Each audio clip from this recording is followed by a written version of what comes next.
কক্সবাজারের পেকুয়ায় আদর্শ শিক্ষক পল্লীর জমি দখল করে মহিলা দলনেত্রী ফরিদা ইয়াসমিনের চাঁদাবাজি। ৬৩ শিক্ষক ও পেশাজীবীর স্বপ্নভিটা অনিশ্চয়তায়। আদালতের ১৪৪ ধারা উপেক্ষা করেই চলছে দখল চক্রের তাণ্ডব।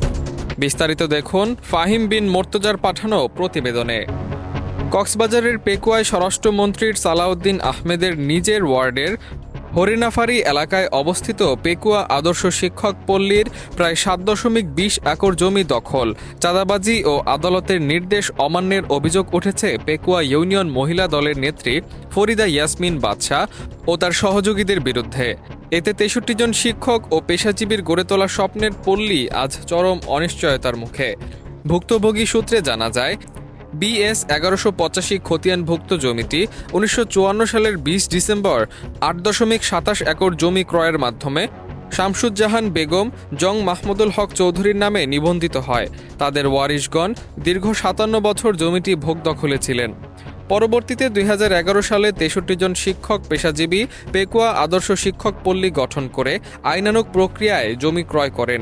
গণবিজ্ঞপ্তি প্রকাশ, আপত্তি আহ্বান ও নির্ধারিত সময় অতিবাহিত হওয়ার আরও ৩ মাস পর ২৯ জুন ২০১১ তারিখে ৪০২৬ নং দলিলে ৬.৩৮ একর ও ওয়ারিশ অপ্রাপ্তবয়স্ক হওয়ায় আরও ০.৮১৮৩ একর জমি বায়না দলিলের মাধ্যমে ক্রয় সম্পন্ন হয়। সব মিলিয়ে প্রায় ৭.২০ একর জমি তাদের নামে নামজারি হয়ে প্রায় ১৫ বছর শান্তিপূর্ণভাবে ভোগ দখলে ছিল। অভিযোগ রয়েছে, ৩ মার্চ ২০২৫ সালে পল্লীর উন্নয়ন কাজ শুরু হলে ফরিদা ইয়াসমিন বাদশার নেতৃত্বে একটি সংঘবদ্ধ চক্র ৩ লাখ টাকা চাঁদা দাবি করে। চাঁদা দিতে অস্বীকৃতি জানালে নির্মাণাধীন অফিসের রড, বালি, সিমেন্ট সহ মালামাল লুট করে নেয় এবং জমি দখলে নেয়। অভিযুক্তদের মধ্যে জাহাঙ্গীর ফকির, নাজিম উদ্দিন, আরমান ওরফে হাব্বান আলী, রব্বান আলী সহ আরও অন্তত ১৫ জনের নাম উঠে এসেছে। ২০২৫ সালের ২১ আগস্ট পেকুয়া ইউনিয়ন পরিষদে অনুষ্ঠিত সালিশি বৈঠকে জমির বৈধ মালিকানা শিক্ষক পেশাজীবীদের পক্ষে প্রমাণিত হয়। তবে অভিযোগ রয়েছে, দখল চক্র তা অমান্য করে জমিতে অবস্থান নেয় এবং পরবর্তীতে ১২ ফেব্রুয়ারি নির্বাচনের পর জমিতে ঝুপড়ি ঘর নির্মাণ করে দখল বহাল রাখে। এই ঘটনায় ভুক্তভোগীরা আদালতে ২০২৩ সালে সংশোধিত ভূমি আইনে মামলা দায়ের করলে ডিবি পুলিশের তদন্তে দখল ও চাঁদাবাজির প্রাথমিক সত্যতা পাওয়া এবং জমির ওপর ১৪৪ ধারা জারি করেছেন। পাশাপাশি সহকারী কমিশনারকে তদন্ত প্রতিবেদন দাখিলের নির্দেশ দেওয়া হয়েছে। উল্লেখ্য, এই পল্লীর উদ্যোগে ২০১৮ সালে সরকারি ১৫০০ স্কুল প্রকল্পের আওতায় মাহমুদুল হক চৌধুরী সরকারি প্রাথমিক বিদ্যালয় প্রতিষ্ঠিত হয়, যা ২০১৯ সাল থেকে এলাকার শিশুদের শিক্ষা কার্যক্রম পরিচালনা করে আসছে। অভিযোগের বিষয়ে ফরিদা ইয়াসমিন বাদশার সঙ্গে যোগাযোগ করা হলে তিনি দাবি করেন, আমি মহিলা নেত্রী আছি। ওই মন্ত্রী সালাউদ্দিন আছে না, এটা আমাদের চাচা, বুঝলেন? এইটাতে আমরা জায়গা আছে, ঠিক আছে, এটা আমরা মূলত মালিক। আমাদের এলাকায় একটা সাংবাদ মেম্বার আছে না, উনি টাকা খাইয়ে আমাদের বিরুদ্ধে একটা রিপোর্ট দিতে। এটা হল এইটা সভাপতি ছিল আওয়ামী লীগের, বুঝছেন? এরা ২১০টা জায়গা নিচ্ছে, সবগুলো ব্যাঘাত করে দিয়েছে। এখন পেকুয়া উপজেলা বিএনপির সভাপতি ও সদর ইউনিয়নের চেয়ারম্যান এম বাহাদুর শাহ বলেন, মহিলা দলের নেত্রী না, ওনাকে মহিলা দল থেকে বের করে দেওয়া হয়েছে।